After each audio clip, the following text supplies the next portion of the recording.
l'image. Bolingini. Kolisa souki alors. L'image de Jésus au ton dimela na ba film ana souki milai, kolisa souki. C'est que ba pasteur, bo kolisa ba souki bo te biso na ba cher na ba souki bokangi ba noani. Pourquoi on doit toujours chercher Yakokanga ce que fait Madjabou?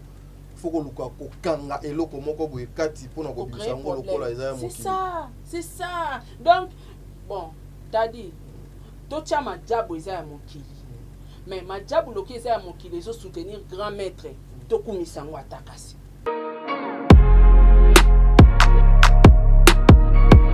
Et coquine l'autre côté, t'as dit, c'est que.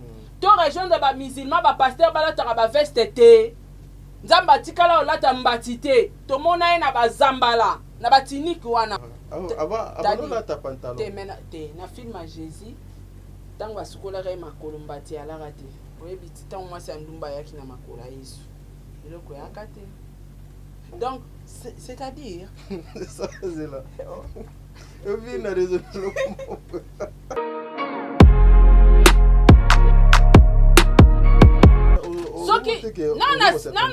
non, c'est contredire. Okay. Landa makamna lobby on comprendre que na c'est contredire na mbatu ba comprendre. Bango ba na mbongo mais ba continuer ko luka nzambe. Et loko na la qui soit exemple que biso to luka nzambe pour na profit. Bango ba na ngo.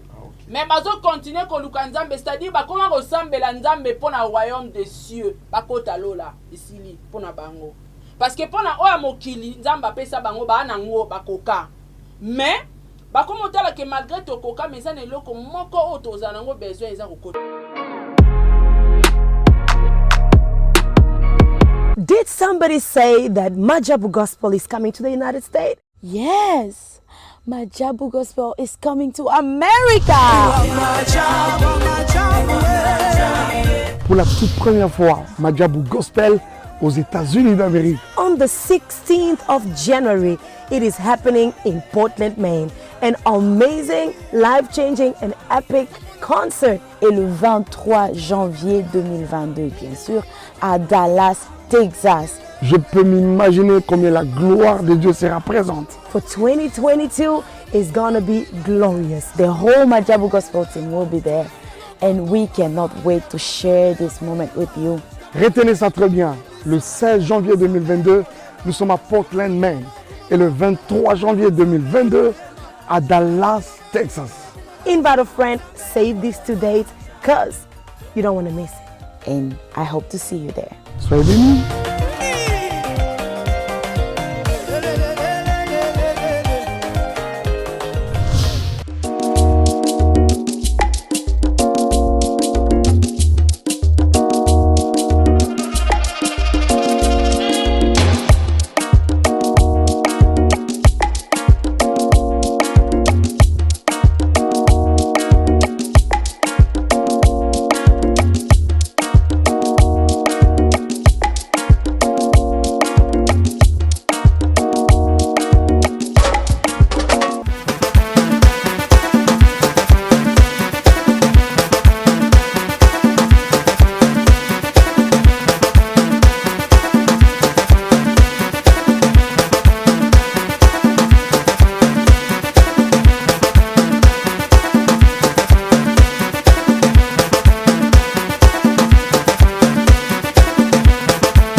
Voilà, shalom, banana nzambe, bino baye bolingaka émission le code de bonne conduite. Voilà, nous sommes là, le code de bonne conduite.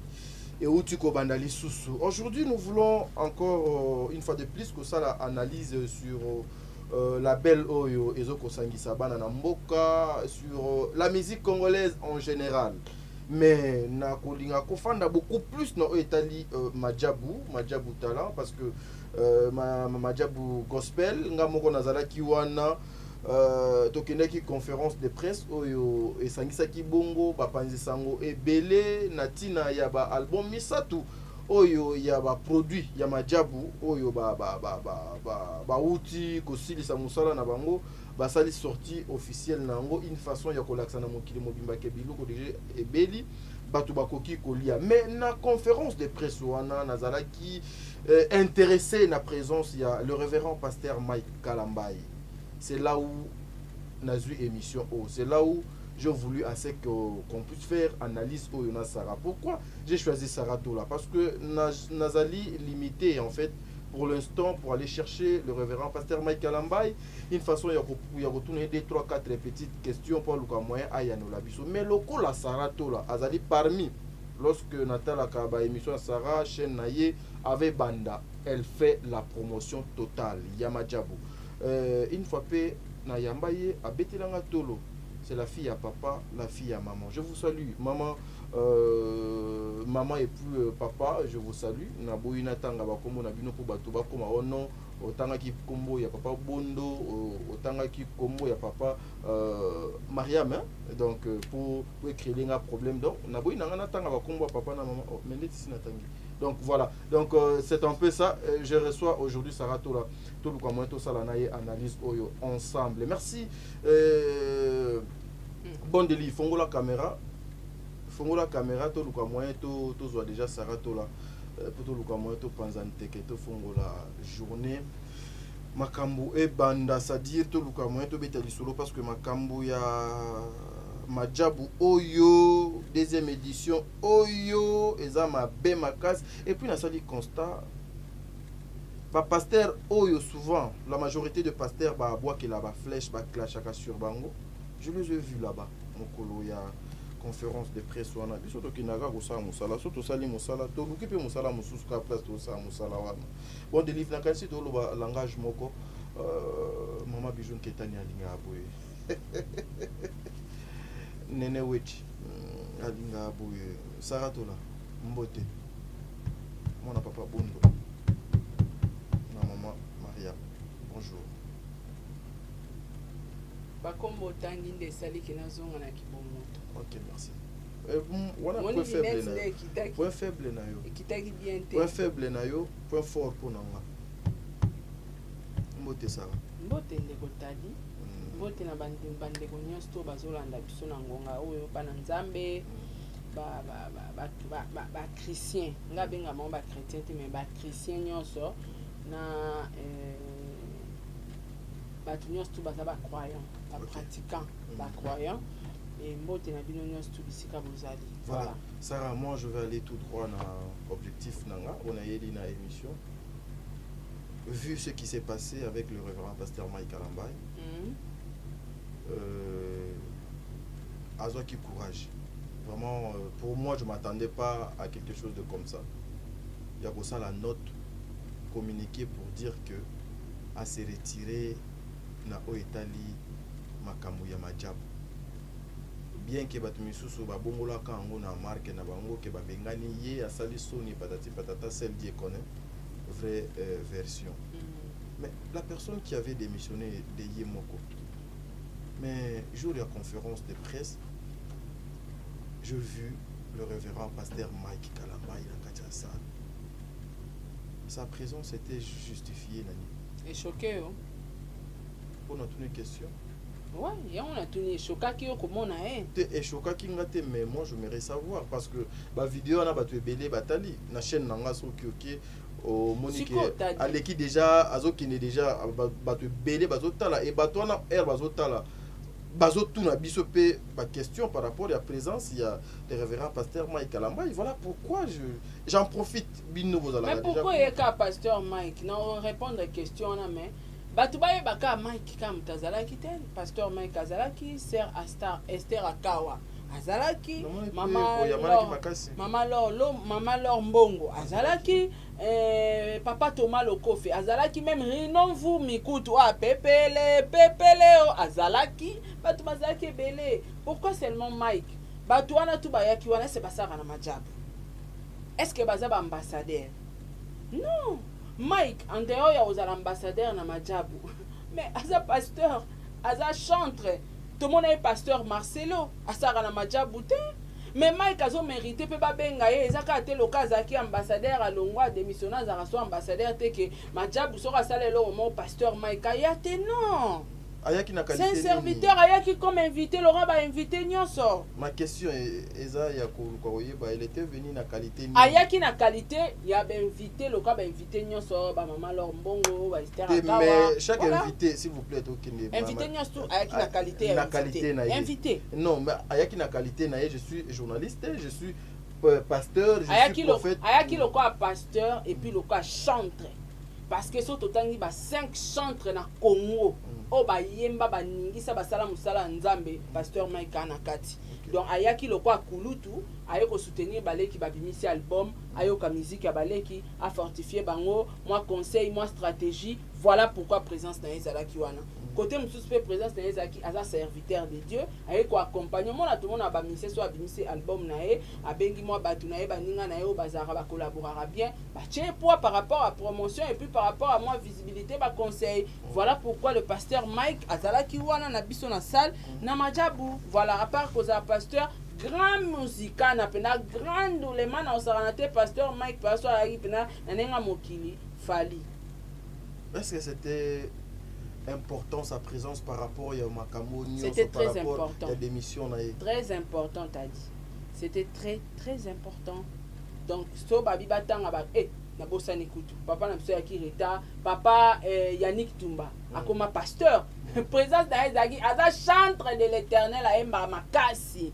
Mike Tumba Yannick Tumba azalaki wana na madame na ba chantre bazaki bele Rosny Kani bazalaki wana Rosny azalaki kutu même pas ambassadrice mazalaki wana Laura chanteuse azalaki wana Laura Moyembi bayaki ko accompagner vision ya bandeko na bango o babimisi ba album na bango ba soutenir ango ba yoka na litoi oreille musicale o biso to yoka te mais o bango ba yokela wana ba sala ba critique côté ba point fort ba réconforter bango te awa fo bongisa awa voilà présence na bango ezaki wana sur le plan professionnel bazaki ba invité. Voilà, merci Sarah, merci pour ba intervention na yo mais naza na question moko na ki na besoin na tuna comprenez hein bon c'est ezana ngoka juste eza ba question est-ce que tokoka ki pe komona pété que non retour na ye ndenge le révérend pasteur asalaki pona o etali cher pona côté ndenge a se retirer ki na makambo nyonso mais kozonga na ye il fallait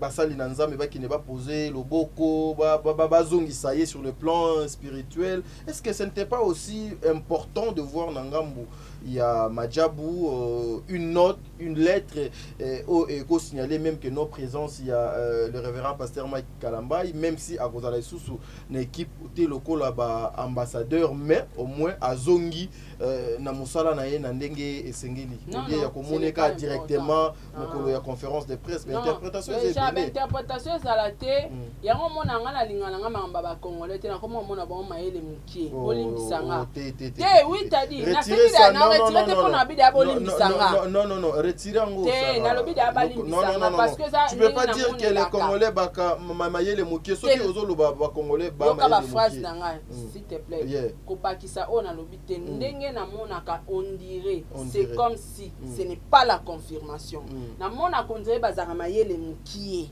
mais balimbisanga parce que nga na mona bongo po en dehors te na lobi da balimbisanga na retirer le on t'a dit po comme on a pasteur Mike tolongoli est musicien tolongoli est pasteur à chrétien est-ce que nga pona que une église moko boy tona que place ba obeta concert à musique en Zambie fona une invitation à chrétien tolongole chantre tolongole pasteur place nyonso oya moni bazo pesa honneur na grand maître na bango eza Jésus Christ aza libre ya okende place à lingi. Mais là-bas c'était par invitation. Non, même si c'était par invitation. Ya on a bisio ata balongoli ba grade ne wana bakoza la babengisa ki comme chrétien.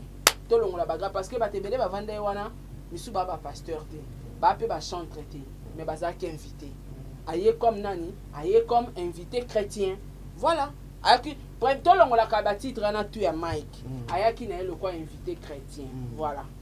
Mais est-ce que moi d'ailleurs on peut aussi voir demain ou après-demain la réserve de l'Éternel, Moïse Mbi aussi, na groupe à faire partir les sous na événement mo boy conférence mo boy Italie Madjabou gospel. Ouais, si Dieu les vaisseaux nzambalinga comme on a soki nzambalingi.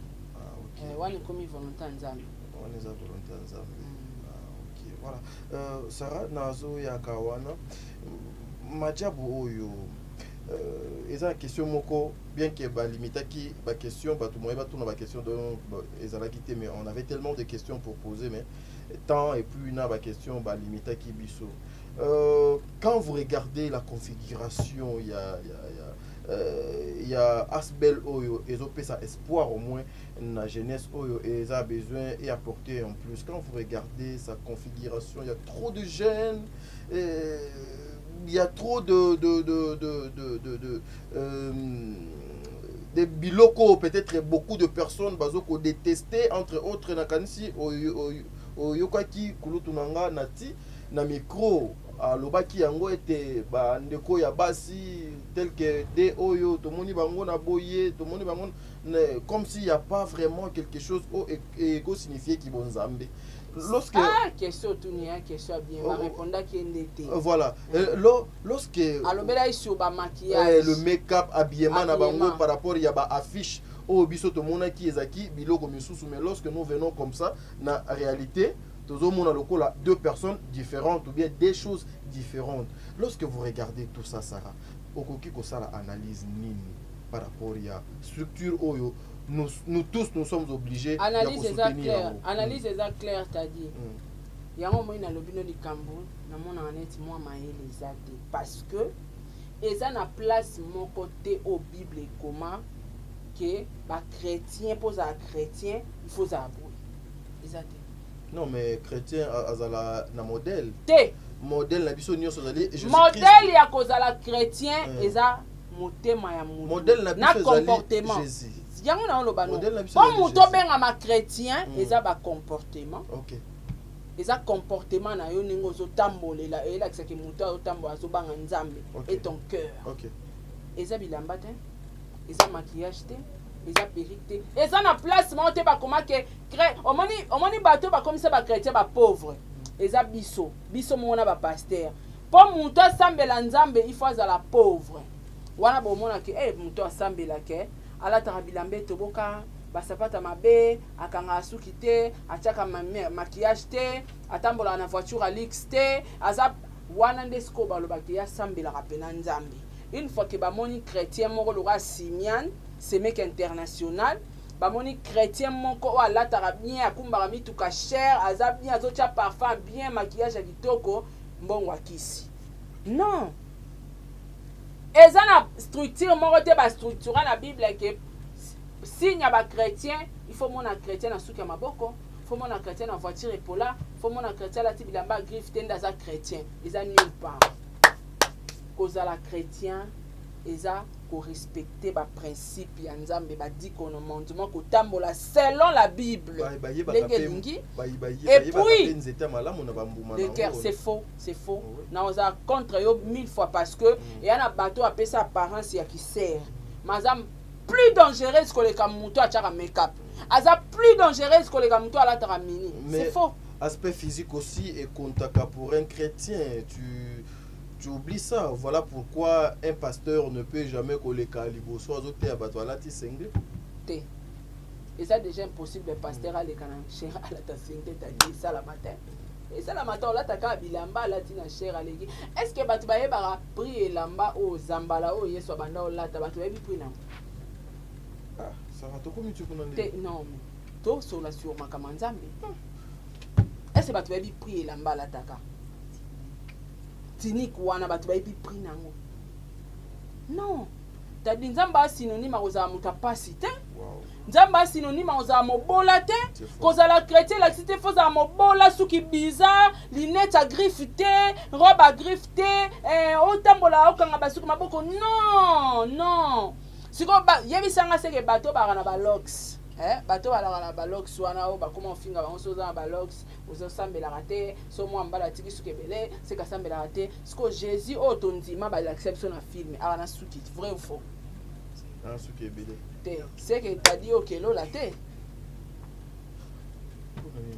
kasi oza suki te kasi bozo luka to tambo na image ya nzambe libandi na libandi siko seke tadi yo na lolo okota te po biso basi toana basuki. Mais ça tokomi tu kuna ndenge nini toloba des choses sérieuses vraiment. Donc yo okobanda émission te sans pour autres exemple donc qu'est-ce que libandi nanga ezali donc et yoko sala nini?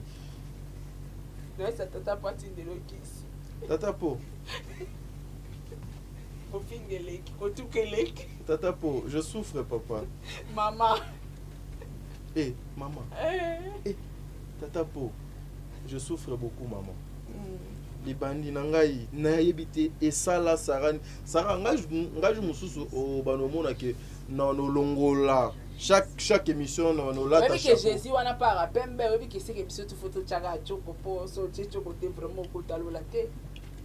Kasi obi to tambola ozoluka ba pesa biso image batu balobi obi na ti lokola baki ngai so pena nazaki na conférence wana nazaki lokwa o bachenga mo padiata ya ko répondre ba question na pesi ba réponse. Ozo comprendre image, quelle image? Bolingini. Kolisa souki alors. L'image de Jésus otondimela na ba film ana souki milai, kolisa souki. C'est que ba pasteur, bo kolisa ba souki bo te biso na ba cher na ba souki bokangi ba nwani. Pourquoi on doit toujours chercher yakokanga ce que fait Madjabou? Faut que luka kokanga eloko moko boye kati pona ko bisango lokola ezaya mokili. C'est ça. Donc bon, t'as dit tocha Madjabou ezaya mokili. Mais Madjabou loki ezaya mokili ezo soutenir grand maître tokumisango atakasi. Tokumisango atapona bongo. Konyo sozaka na sa mokili. Te bon, tondimi na so Madjabou ezaya ba païen, ya ba pagano. Siko mais bolamo ba pagano wana bazu quand même bongo na bango ba miser yango pona ko soutenir l'œuvre de Dieu. Siko ba pasteur o banginda bazo ba mbongo ba koka kutu kotonga ba église te bazo ngola yango ba koka ko soutenir ba chrétien te. Même ata ba orphelin. Bazo ko kopesa même ba orphelin te. Tame to soutenir na biso ba Madjabou c'est mieux. On se comprend ta dit. Donc ba tu balanda biso na longoli lunette. C'est sérieux. Ba tu bate ya biso Bible bien te. Tant que tu vas pesa image à un chrétien, qu'est-ce que signifie image à cause d'un chrétien? Selon les 10 commandements. C'est tout. C'est tout. Qu'on respecte les 10 commandements. Mon thème, que ça, c'est ma fille. Ce n'est pas les accoutrements, les habits, les maquillages. Ça ne sert à rien. Mais Bilamba peut. Et coquine de l'autre côté, tu as dit, c'est que tu rejoins les musulmans, les pasteurs, les vestes. Nzamba tikala olata mbatite to mona na bazambala na batiniki wana on a ça tinika no la te lokote otao oto non ça aba no la ta pantalon te na film à Jésus tango asukola re makolo mbati ala rate oyebi titango mwasi andumba yaki na makola Yesu eloko yakate donc c'est-à-dire ça c'est là eu na raison Nzambiwani c'est-à-dire Congolais atika omoni on cherche toujours même si na muto libandi neti yo bona Lucas ko yo si non zoa exemple ata mutu mususu te metadi na ba relation na ngate ya tout ya vie mutu na yeba na libandika yo na pa Bernard sko akata na ekufu libandi za asuti fali pa kata na eko akolisa na esuki ya on nzwaka yo donc t'as dit batu ba comment na niveau ya ko réfléchir que pour mutaza la chrétien il faut la pauvre une fois comme na mbongo akomo tia ba parfum luxe akomo lata luxe akomo lata ba pourquoi est-ce que Bible le baka l'or et l'argent appartient à Dieu batu musu ba comme ça or synonyme so mutalati or ana misa mabe why ça on a que Madjabou a résidé aux États-Unis. Ah donc yango yo na besoin d'anglais. Na yo kola anglais muke. Donc ça passe. Image wana ba oluka balati sa ba chrétien, ils ont nulle part. Cause à la chrétien c'est le cœur. Cause à la chrétien, ils a ko respecter ba principe nzambe et ba 10 commandements ko tambola selon la Bible. Vous comprenez? Cause à la chrétien, ils a bilamba banana balata kité, ils a maquillage té, biso to yakito yo ka message o ba yembi na kati album. To yakito la bilamba na bangote. Voilà quand il s'agit seulement de Madjabou. balukaka place critique eza best of the best yango est-ce que critique bazomona te on cherche toujours moi silimo we na mutu ya mutu libandi ba on cherche toujours ya kokanga moi infraction mo we na kati ya makambo ya majabu on cherche toujours ya koluka kwambale batu na babiloko mo boy oyo ekoki kosala pasi pendant que majabu est en train d'accompagner le jeune talent bazo panza sango ya Jésus-Christ mokili mobimba ngai erio fandi awa image mo ezo yelanga je me disais il fallait à la même ata papa bondo ou bien maman Mariam comme ça na toutes les questions oyo intérêt na bango na engagement oyo ezali nini bazo bénéficier nini bien que les insultes bon n'ai na répondre à moi do basisa yo commis ozo répondre de non répondre quoi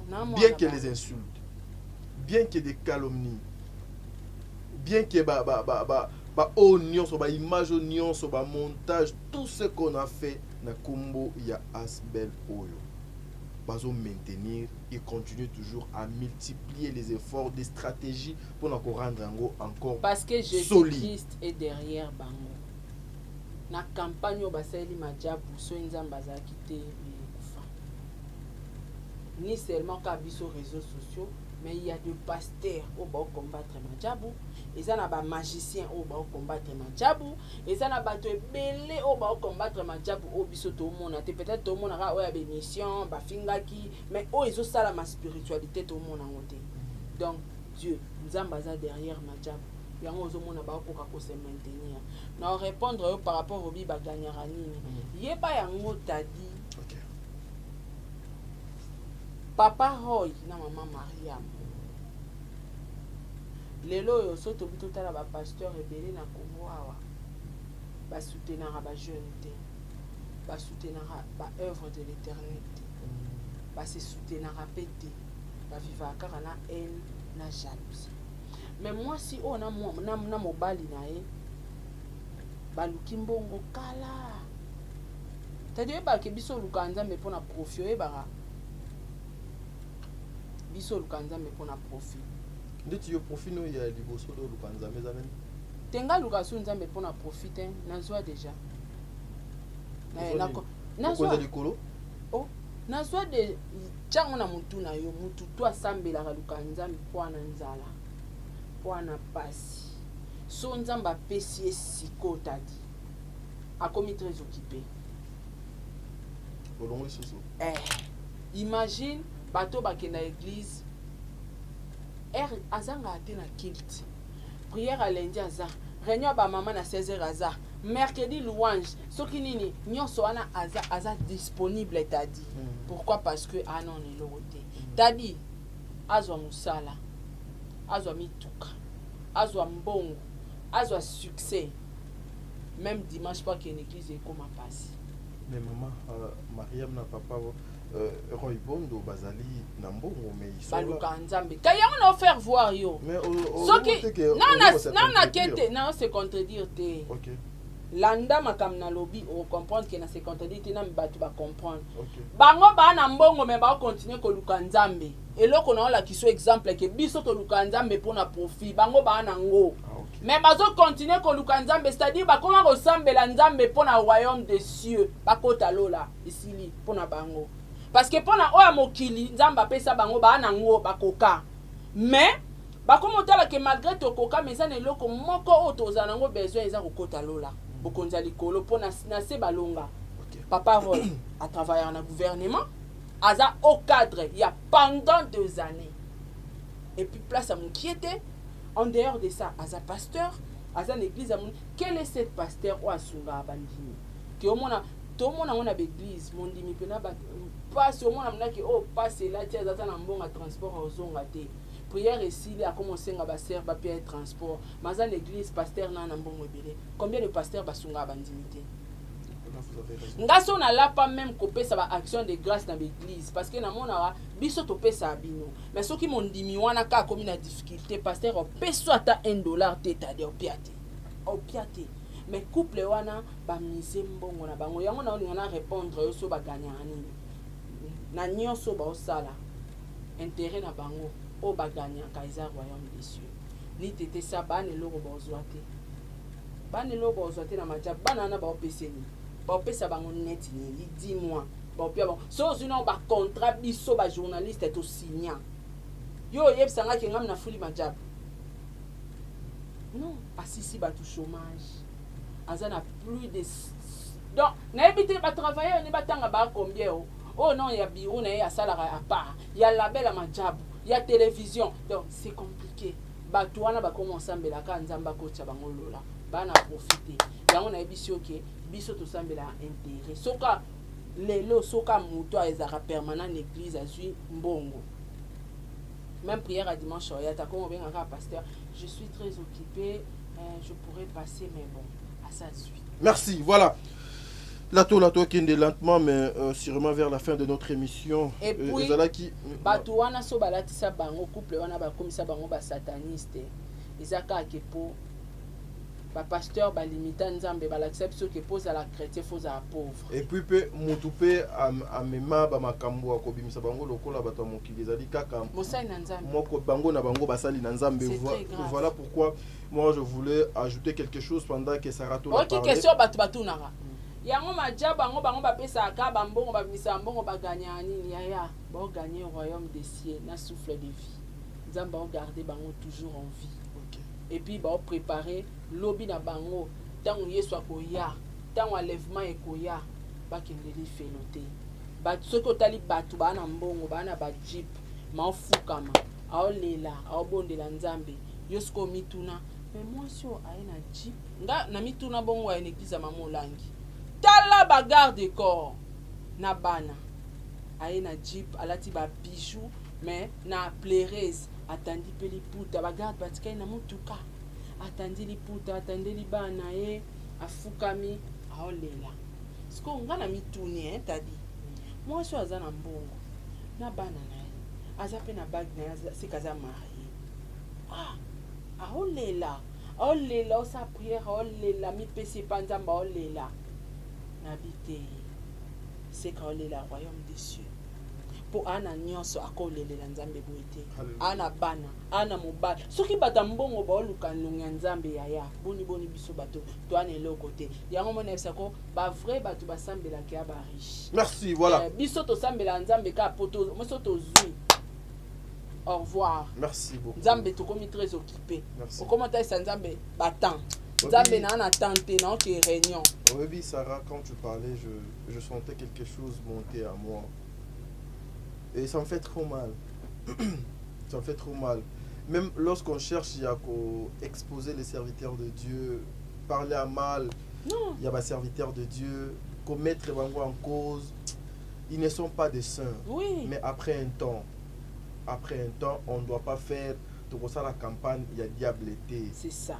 C'est ça. Donc encourager le mal, mais on ne doit pas accompagner vision ya diable diabolique et qui s'ama sur l'église les alicor ya Christ. To prier pour na pasteur au bazo pengwa. To réconforter bango. Ça me fait mal. Oui. Moi ça me fait mal. Bon, moi je suis un chrétien croyant, je sais. Nous avons vu Peniel témoigner de sa propre bouche dans le texte que Dieu jouait le rôle central pour la destruction de l'église à travers Madjabou. Voilà. Elle combattait le pasteur Mike Alambaye. Pourquoi? Parce qu'elle était à côté du couple. Oh, que le bon Dieu vous garde très longtemps. Et Eriozoloba, que le pasteur ne donne pas. J'ai eu mal, j'ai eu pitié. Il y a Bisso Bandimi. À part couple le loba s'organiser, une grande partie de la population y a Bananzambe na Oetali Makamu ya Malamu. J'encourage aussi le pasteur Claude Kabundu Alessa. Parce que évangile avec les pains. Voilà. Il vient à Teibino na souka soit monique non. Il y a un ça ne va pas à le na poche, il vous donne allez manger. Contrairement na ba pasteur Misusu Bango bazalaka juste les émissions. Na ba prédication il y a ba jeton. Et j'ai compris pourquoi le pasteur Marcelo et autres ils sont toujours combattus dans les réseaux sociaux.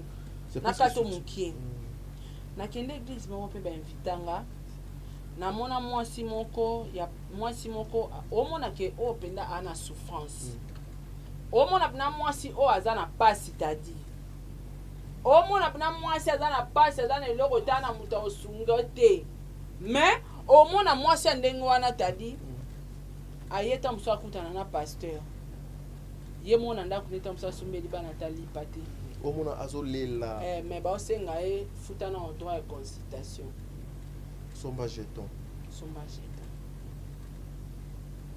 et puis tant akota pa pasteur alobi ba difficulté ne pasteur pas moni que moi soit souffrir en eloko te mais il faut s'aimer il faut s'aimer te so nzambe po asalela nga foka na peso mbongo okosi no piate no belela nzambe wana nga moko oyoka nga oyanola nga ozo comprendre mais siko couple oyo bazosunga bato nga na otoyebi ke même na musique ya mokili même na musique ya nzambe ba producteur baza asuste mais alingi azwa ba jeune talent à soutenir bango asilisa nzala asilisa chômage mais bato baosangana et puis bato baosangana wana ka ba chrétien pona on ayoki kofi aboyi majabu te non on ayoki fallait critiquer yango te non on ayoki wera te ka ba chrétien. Voilà, moi tolinga to kabwana awa na sarana natikali kana mezira suka moko ouais kaka na pasteur Mike Kalambai vous devez faire très attention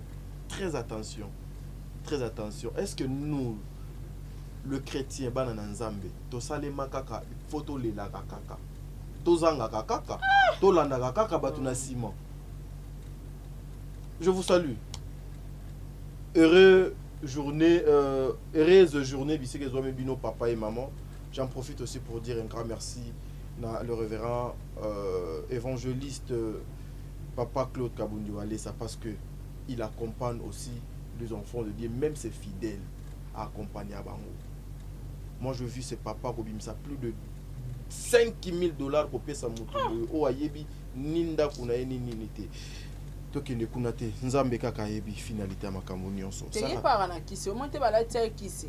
Po pasteur asa yebana ke pasteur akoka bambongo te pasteur akosunga mondimité. Oui. So pasteur akomoka bambongo kisi po nzamba sala raté. Mais est-ce que toi tu connais est-ce que tu sais que moi je connais il y a des pasteurs bazana Kinshasa bana Audimat bana Succès bana église à grave. Mais pour avoir même un $10 et où tu es pas c'est tout un problème.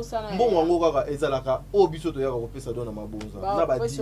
Pourquoi deux aka tout un problème. Voilà. Auto nous commettre kabona. Bon des livres kuna to tikali na combien de minutes? Voilà, 5 minutes justement.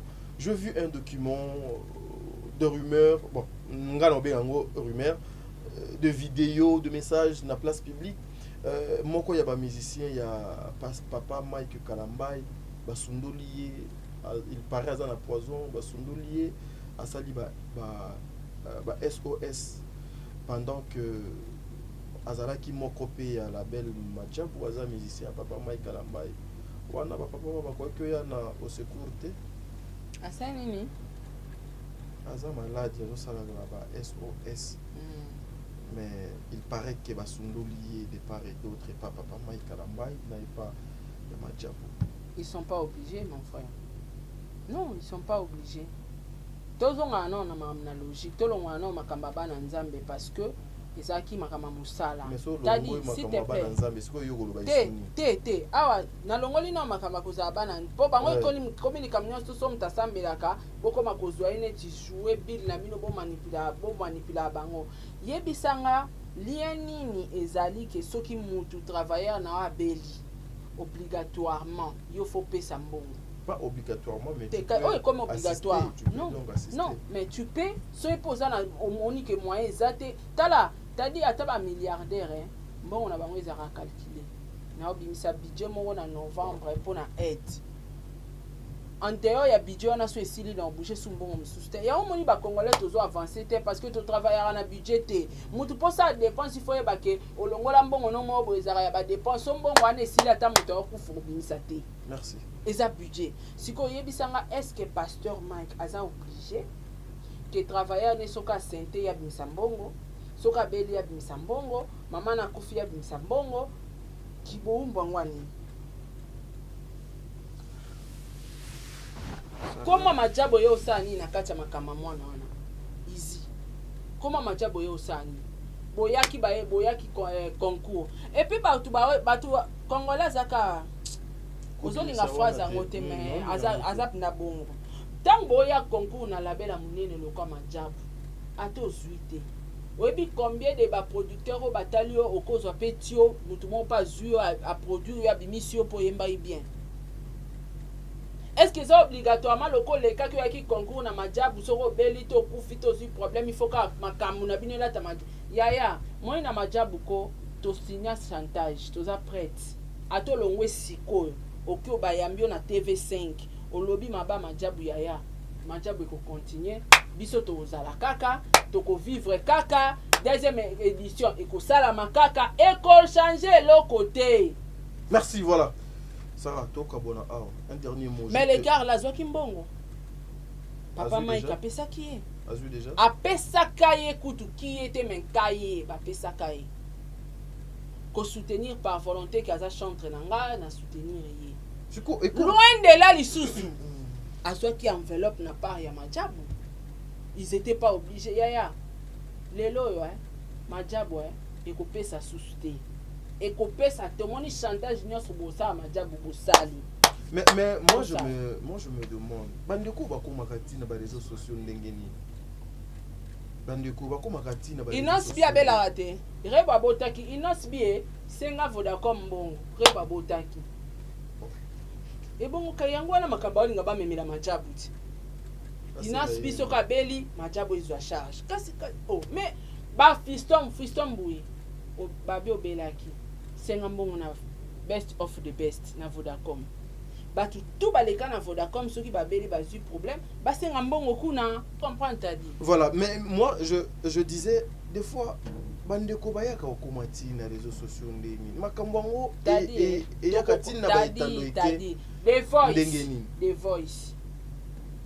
The Voice banani ba chanteur américain français boleka na The Voice okene ko réclamer sorobeli kendi ka The Voice siko majabu pourquoi toujours majabu best of the best ezwaka combien sélectionnaka combien de chanteurs chanteuses au balongwa bana wana bayaka kolela biso te na be non nazo yambata mutu te ke o nde naza na obela Vodacom esundolinga bayaka te poani bazo yete poani yaya chantage na majabu tu oyo ekoleka te na bato boza na bato bozolinga bolongwa na bato bolongwa yaya longwa kende na TV5 kende koloba chanta tata mona ta $1 omoni congolais alinga ba mona sikoyo couple o ndie ba yuma na bango loka ba couple pastoral ba monter à malamu bangi ba abuser na kozala motema malamu cette fois-ci chantage na majabu elekate finga so moni mo ete OK TV5 pour ba chaîne nyonso oyo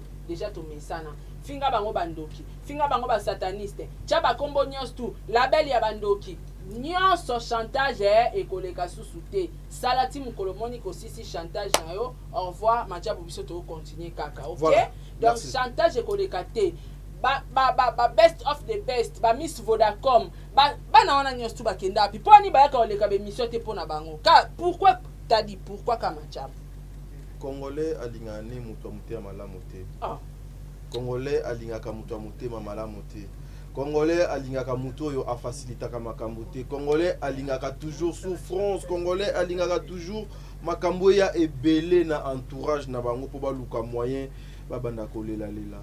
Vous aussi ouais, vous aussi qui faisiez déjà malamu beau continuer dans so na so eza mamba solo so eza mamba lokute talika ye so epeza ba jeune papa bandela susu ko publier basa elo cagnotte batapoto bazawa na ba osunga yo. Merci ça. Majabu n'est pas obligé, Mike aussi n'est pas obligé, mais bapesa qui déjà un par na bango pour un traitement na yo. Donc voilà. Merci. Chantage to c'est da souste. Un dernier mot, juste 1 minute pour to kabwana parce que déjà tout débordé. Voilà, je salue maman Tata Bijou. Je salue Tata Po. Maman, je vous salue avec tout le respect. Équipe Mobimba ya Majabu napesi bino mbote. Tata Po pesa kana kati ya Majabu. Équipe Mobimba ya Majabu napesi bino mbote. Tata Po napesi mbote. Chief Aristote napesi mbote. Demer napesi mbote. Batu nyonso na ba ona tangi ya kumute napesi ba mbote. Voilà, Maman Bijou Nketani, je vous salue maman. Merci encore une fois pour na passage Nathalie conseil. Makoma peur d'une seule émission. Il n'y a pas les cas dans le concours. Ouais. Ah. Il n'y a pas de Luka Alisuni. L'émission comme une souka Sarah. Bye. Je salue Maman Bijon Ketani. Je salue Maman Deborah Lubanda Kilo, ma mère à Calgary. Je salue Maman Zozo, la femme de Papa Nwema Vakalamzinga. Big dédicace à toi, Nene Wetch, ça dit petite sœur. Fifi Wetch. En tout cas, les chrétiens vont consommer 3 albums. Il y a des gens ouais, Nalinga qui kobo son. En tout cas, pendant la ticket, on a sousté on a fait ça comme message. Nalinga qui na lobisa yo. Naibi lo rodo linga ki loba. Naibi. Naibi. Kamba fiancé na. Ça. Oh oui, oh émission il y a Ah, t'es la bosse ni rappel, vous rappelez gars, t'es vous rappelez chanteuse. Non mais chanteuse on a yemba bien. Non c'est non. Nani Faveur? Non, Faveur t'es Nani Rem Maloseke. Rem Maloseke. Non, bango nyos tu ba yemba. Non, mais Rem mais ce qui te bango nyos bazo yemba bien na David bango tout. Surtout, en tout cas ba David na monde ti a besoin à effacer mutu moko buye. Ba terminaison ya frère David wana. Loka ya momo. T'as dit plaira. Yoka kolela t'as dit ngalapa. Alléluia. OK. Non mais comment mutu akoki na ba syllabe? Nyoso. Na ba virgule. Nzamba sala ba. Na ba pause. Nyoso. Ah, so kangi pena misu boye ozo sentir ya momo. Ah, vous sentez là? Ya momo. Frère David. Nzambe azala na bino. Je salue Lisette. La chrétien va consommer nos 3 albums. Maman, ngana zo dédicacer au suka ya émission. 3 albums wana ba chrétien bato bolingaka ko soutenir œuvre de l'Éternel. Banzembo wana ba embeli maître na yo, maître na nga, maître na yé parce que maître na sonyon c'est Jésus Christ de Nazareth. Alors to soutenir bana wana, to yoka musique, to somba. Voilà, je disais tantôt, Bandeko Nabiso, on a zolingana sala moi, analyse mon moukier, bon délivre 1 minute justement. Ce qui va tali ba Nathalie Makoma, ba Betty Masikini, ba Inosbi, ba Gaz Mawete, ba Bimika kana obiso to benga ka musique ya mokili. Donc, et ça les makaka na ngambu na bango, ba bimi na ba concours. Mais na côté ya makambo nzambe jusque là, et ça les makina noté. Mais le coup la Madjaboye, acceptons quand même. Acceptons, souffrons comme ça. Pour la gloire de Dieu. Bonio kwa makakak. Bonio kwa makak. Ata bonio kwa mananege ya kimuti ya mabe. Souffrons. Moi pour la gloire de Dieu, ce que ça place au bazo tombo la combo ya nzambe kaka. Na kina d'abord na pesaka mes forces nanga. Pour nazwa na pesu force pour le kwana donge kingi ndeli boso. Non. C'est du trop. Biso, moi je n'ai souffrance au yoba frère Patrice une fois bazo betelanga li solo pa ndeko moko album ya liboso ya frère Patrice basala c'est à dire batie ba micro ndenge nga na tiena sarabo na ndako azo yemba basali enregistrement ya album esili boyoki yango ebetipe ba papa na biso ba Denis Ngonde wana ba papa na biso basali musique ba nyo kwa mina décret moko. Et pourquoi souffrance yango ezalaka kaka na musique chrétienne? Allez-y comprendre quelque chose, mesdames et demoiselles et messieurs. Awande tosuki soki Jésus-Christ a été tokuta na balasima bon délivre tokaboni. Merci. Allez. Deuxième édition Madjabu Ezoya. Non, c'est contredire te. OK. Landa makam na lobby o comprendre que na se contredire te na mbatu ba comprendre. Bango ba na mbongo me ba continuer ko luka nzambe. Eloko na la ki so exemple que biso to luka nzambe pour na profit. Bango ba na ngo. Mais bazo continuer ko luka nzambe, c'est-à-dire ba comment ressemble nzambe pour na royaume des cieux. Ba kota lola ici li pour na bango. Parce que pour na oya mokili nzamba pesa bango ba na ngo ba koka. Mais ba comme otala que malgré to koka mais ça ne loko moko otoza nango besoin eza ko kota lola. Bokonza likolo pour na se balonga. Papa Roy a travaillé dans le gouvernement. Aza au cadre il y a pendant 2 années. Et puis place à mon qui était en dehors de ça, Aza pasteur.